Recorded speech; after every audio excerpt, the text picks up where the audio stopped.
लग्न कार्यासाठी एसटी बसद्वारे छत्रपती संभाजीनगर इथं जाण्यास निघालेल्या प्रवाशाला मदत करण्याच्या बहाण्यानं त्याच्या बॅगमधून 13 लाख रुपयांचे सोनं आणि रोख रक्कम लंपास करण्यात आली। अकोल्याच्या कमलानगर वाशिम बायपास चौकात ही घटना घडली। अकोला शहरातील मोठी मुरी येथील गणेशनगर येथील रहिवासी सतीश गंगाळे हे आपल्या पत्नीसह लग्न कार्यासाठी छत्रपती संभाजीनगर इथं जात होते आणि त्यासाठी ते मध्यवर्ती बस स्थानकावर आले। यावेळी त्यांनी मूर्तिजापूर ते शिर्डी या बसमध्ये प्रवेश घेतला। त्यांच्या मागोमाग 5 ते 6 अज्ञात इसम एसटी बसमध्ये शिरले आणि त्यांनी मदत करण्याच्या बहाण्यानं गंगाळे यांच्या हातातील बॅग स्वतःजवळ ठेवून घेतली। दरम्यान ही एसटी कमलानगर वाशिम बायपास चौकात आल्यानंतर हे भामटे एसटी बसमधून आम्हाला वाशिमकडे जायचं असल्याचं सांगत बसमधून घाईघाईत उतरले।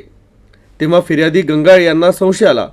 त्यांनी आपल्या सामानाची तपासणी केली असता बॅगमधून सोनं आणि रोख रक्कम लंपास झाल्याचं समोर आलं। ही बाब त्यांनी एसटी वाहकाला सांगितल्यानंतर चालकानं घटनेचं गांभीर्य ओळखून तातडीनं ST bus civil line police ठाण्याच्या आवारात उभी केली। या प्रकरणी सिव्हिल लाईन पोलीस ठाण्यात तक्रार दाखल करण्यात आली आहे।